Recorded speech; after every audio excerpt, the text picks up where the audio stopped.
Uh-oh, I smell smoke. What could that be? Well, maybe it's this. Some pork belly speck. Some pork belly that was cured, smoked over several days, and then dry aged to perfection. It's beautiful, smoky, rich, thinly sliced. It just melts in your mouth. And it's beautiful on its own or as part of a meal. This was a really fun project and a bit of a spin on the whole concept of Speck, so come along for the ride.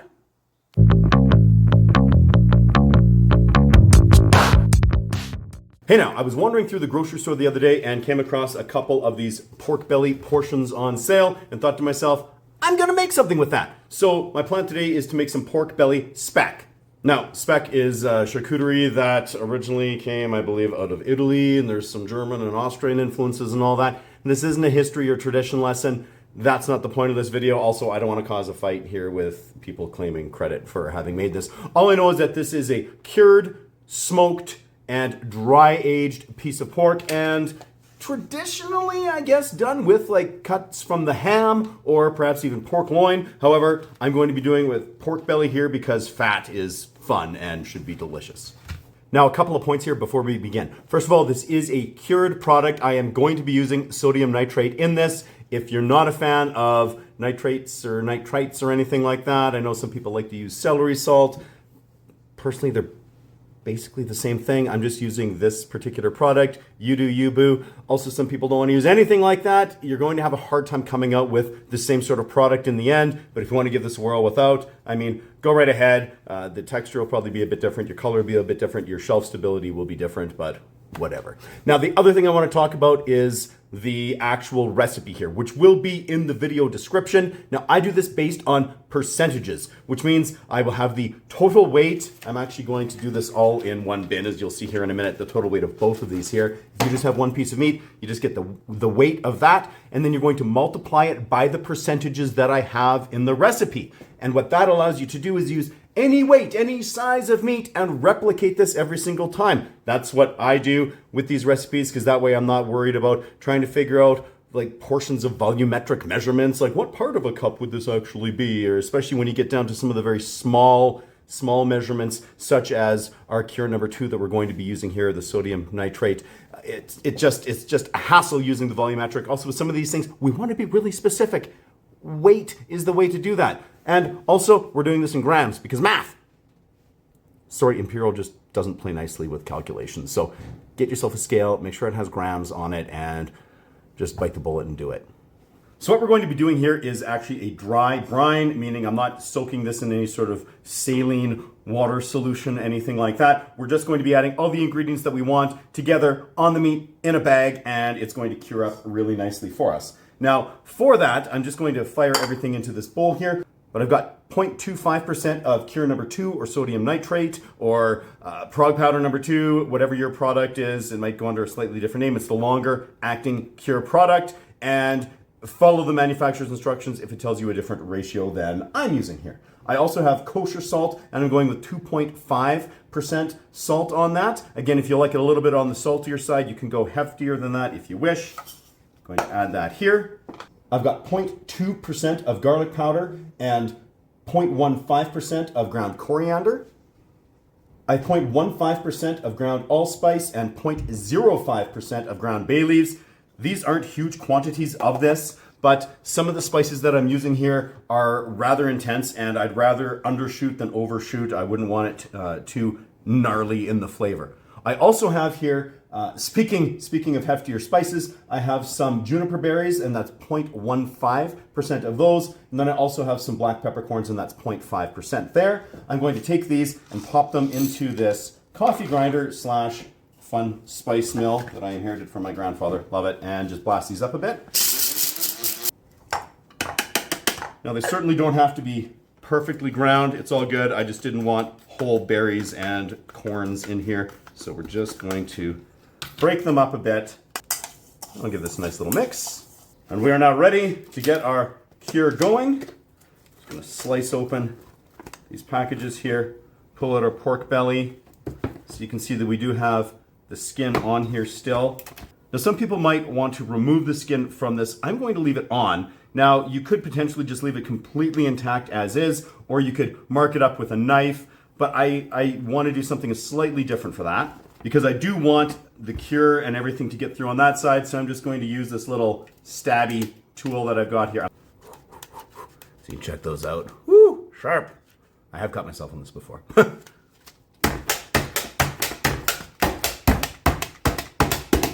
Now sitting here and doing this, you can see I've got all these little holes here throughout. That's going to do a couple of things. First of all, it's going to allow that cure to penetrate the skin side. It's also going to allow smoke to penetrate perhaps a little bit easier. And then when we're dry aging, the skin will act like less of a barrier for moisture leaching on this side. Now, onto the cure. I'm going to be adding this here. I'm doing this in my meat tub because I like using this because I'm not going to wind up making a mess on my counter with any sort of spices bouncing off the meat as I enthusiastically dribble it over top here. Of course, this isn't a huge quantity of spices, just because, again, we were going with some of those more intense flavors, such as juniper and what have you here. So I'm just kind of being careful to get everything on here. Also, once I've got this coated up, I'm going to make sure to scoop everything out of this bin into the bag where it's going to be curing. Some people like to use a cookie sheet or something like that for this. That's awesome, but again, it doesn't have quite the same high walls that I'm looking for here, just to prevent any sort of a mess in the kitchen. All right, we have a nice base coating here. Let's get this in the bag. All right, got a second set of hands here, which is great. Let's tuck this into here. Number one. Make sure I'm not going to drop any stuff off. Wicked. And then I'm just going to get the last of my cure into here. So I've got both of these pieces in the same bag, which is important because I put all of the cure in at the same time. So I'm just going to get this sealed up.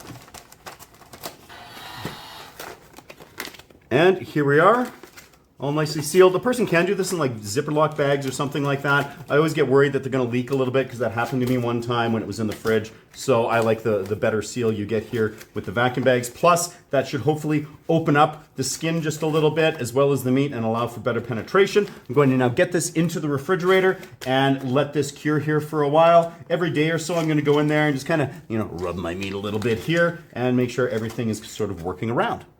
Here we are after 3 weeks, which is more time than this pork belly actually needed to cure. Although it did have the skin on this one side here, so that might have taken a little bit longer to penetrate through that way. But either way, it's not too long. It wasn't going to hurt it here, and it hopefully allowed the pepper and whatnot just a little bit more time to sink in and just season this meat. So now it's time to begin the rather extensive smoking regimen here. But before we do that, we have to get this rinsed off, and I'm just going to get it nicely patted dry. Here we are, rinsed off, patted dry, and out at the brick smoker. Time to get these cold smoking here. Just going to set them down over here. Now, it's time to fire up the old pellet tube smoker. So here, I've got this, and this is loaded up with some maple pellets. With this, I'm wanting like a nice smoke, nothing too aggressive though. Hopefully this maple will wind up doing a great job. Gonna fire that up using my J.J. George grill torch. I love using this particular torch for this type of thing. Did a really great job. Here we are. Just gonna let that blow out, and then we'll have some nice smoke going on. There we are. The beginning of some sweet cold smoke action. Just a minute in. Ooh, you can see you have some really nice smoke going on there. I absolutely love using the brick smoker for cold smoking. Does an awesome job with all that thermal mass with the fire brick as well as this exterior brick on here. It does not heat up very easily, which is awesome for cold smoking. And that pellet tube smoker usually has about 6 or 7 hours worth of smoke in it when it's loaded right up like that, just kind of depending on how quickly it burns. We're going to let this smoke, and then because it's going to be cool enough outside here overnight, I'm just going to leave that meat in the smoker here. It can off gas a bit, then we can deal with it in the morning. Here we are the next morning after our first smoke. Things are starting to look gorgeous. I'm going to take this and just get it into a Ziploc bag, leave it partially open, and get it in the fridge. Then we can resume smoking tonight. Oh, we're just getting that pellet tube smoker fired up here for night 2 of the smoke show. After night 2, hello my pretties. Yeah, Well, you know what time it is. It's time for round 3. Yeah. Some beautiful pork belly. Down here once again, flaming up some more maple wood pellets. We'll get that going. Well, after 3 evenings of that cold smoke, this is taking on even more color here. Let's pull this out. Yeah, look at that. Gorgeous. Oh, and you thought we were done? But no, the torch burns bright. And round 4 begins. After the 4th evening. Oh, look at that color. Surely this must be the end, they say. Surely. We will see. Oh, they said it couldn't be done. They said it shouldn't be done. But here we are, night 5 of cold smoking this pork belly speck. And oh, look what we have here. We've got a little bit of a neighbor. This is my gochujang cured pork loin that I've got in here. This has just been rinsed off after the curing phase, and it's just going to join these little pork belly strips here for the evening. Here we are after night 5 of smoking this pork belly speck. Oh, gorgeous. All right, I've got my pork belly here, and we are ready to get this all wrapped up and hanging in the curing chamber so we can dry age and lose a little bit of that moisture. Now for my setup here, I have got some pasted hog skin. You can also use some collagen sheets. These are going to wrap and protect the pork, as well as just sort of controlling the leaching of moisture. This was originally a 55 centimeter square that I just cut in half here, and I'm going to use one of those for each of the pork bellies there. I'm just giving this a light spritz down here with some white vinegar. That is in part to perhaps prevent a little bit of mold growth on the inside here, but also because this pork has gotten reasonably dry, I do want it to be a bit moist so that it can adhere to the pork belly. I also spritzed on my cutting board here initially just so that I could also perhaps reduce any mold that is actually on here from getting onto this product. And now I've got some netting here. I'm just going to slide that up over top and along, just like that. This is not so much to help this retain its shape or anything, but really just for ease of hanging. We just repeated that with the second bit of pork belly there. So these are both netted. I'm going to use some hog rings, my hog ring pliers here, just to tie up the ends. You could certainly also achieve this just with some butcher's twine. And now I just need to get a pre-hanging weight and get that written onto my tags. And one other step here, I need to take my sausage pricker and I'm just going to go around, give this some quick pokes so that as this dry ages and we lose some moisture and some volume, hopefully these pasted hog skins just contract at the same rate and we don't wind up with any pockets underneath. Here we are in the curing chamber. We have this pork belly hanging here. We also have this chamber here set at 72% relative humidity and 53 degrees Fahrenheit. Now the waiting begins. Not quite 6 weeks after putting that speck into the curing chamber, we have got the first piece dried to 30%, which was my initial goal for this. The other one's a little bit behind it because it started out a little bit larger. Either way, this is now onto the, I'd say, the easiest and quickest step of the process. And that is simply removing our speck from the netting. And we're going to get this into a vacuum seal bag and let it equalize. Now I'm actually going to leave this layer here on it during that equalization process. There's no need to remove it at this point. So using this vacuum bag here, I'm going to pop that speck in. I'm actually also going to take my tag here and position it in such a way that I will be able to easily read it after it's sealed. Now with this sealed, I do have the product as well as the date that I'm beginning equalization here. I'm going to pop this into the refrigerator and give it, I'd say, a minimum of 1 week just to help this all equalize, and then it'll be ready to slice into and taste. Nearly 4 weeks later, I just pulled my second piece of speck out of the curing chamber, vacuum sealed it, and it's ready to equalize. Now, I found that even though I left this longer than the other one, it didn't get below that 30%. It did drop down where I wanted it, but it just wouldn't go any further. I was curious to see if it would, but it didn't. Either way, here we are. Check this out. This is piece number 1. I've been a very, very patient boy. Today's the day to taste this, so let's get it out of the package. A pair of scissors there. We'll break into this. Now, of course, I left that pasted hog skin on here initially when we got this equalizing. So let's pull that off and reveal the actual speck. Look at that. That is so beautiful and dark. Oh, it's so smoky. Let's slice this in half and see what it looks like here. So I'm just going to come through. This is the skin side. Whew, yeah, she is really quite firm. But look at that. Just gorgeous. Okay, slice time. Okay, let's give this a rip here on my Eventco meat slicer.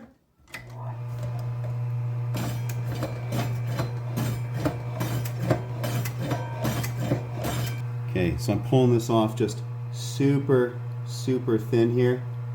Now I sliced this super thinly just because we still left that skin on there and I don't want that to be too firm or chewy when it's in my mouth here, but just smelling this, it's still so smoky.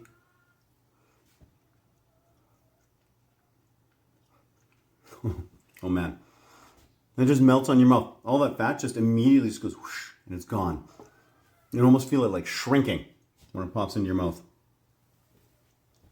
All right, analysis of this. Just coming right in the door as soon as it hits the palate, we've got this nice, rich, almost sweet smoke coming through there. It's not bitter, it's not acrid, it doesn't taste like overly smoky. It's just this delightful, rich smoke flavor. Along with that, we've got a little bit of that garlic. I'd say there's some black pepper there. And then just sort of this almost like delicate savoriness. And I would say that that's almost certainly the bay leaves, the coriander, all the rest of the spices that were in there. None of them are jumping out at me like, yo, I am specifically here. But this is just tasting incredibly well balanced. And the level of salinity there, the saltiness, is just perfect. While it's got some of the richness coming through with that fat, everything else, with the smoke, with the saltiness, everything just kind of helps cut through that. This does not come across as really fatty, even though, I mean, it does have a decent amount of fat to it. And then just that little tiny strip of that skin. And you can see how thin that got there with the dry aging. There's hardly anything to it. It just gives you this tiny little, almost thread that you can kind of chew. It does come apart relatively easily though. It's certainly not a distraction from anything else that's going on. It's simply a bit of a texture difference, which is really cool in this. I just ate the last piece of what I sliced up. I'm gonna have to slice some more here. Okay, I did go ahead and slice a little bit more here. It was just this amazing, delightful little snack. I'm not even really looking at this as meat. It's almost like chips. You just want to eat it. Chips are like melt in your mouth, like the M&Ms of chips. The speck is beautiful on its own, part of a charcuterie board, wilted onto some nice, fresh, hot, homemade pizza, or even on a cracker with some nice flavored cream cheese. Beautiful. So this was a really fun project, just taking that traditional speck, that salt-cured, heavily smoked product, and sort of tweaking it for my processes and equipment that I have here. And of course, playing around with some pork belly for that. This turned out really, really great. This is gonna be a hit around here. In fact, I'm going to try to eat as much of it as I can before anybody else gets home. Definitely give this a whirl if you can, and if you do, please let me know how it turned out for you, and if you changed anything up or anything like that. And till next time, keep your smoked charcuterie and all delicious things in your life at 11.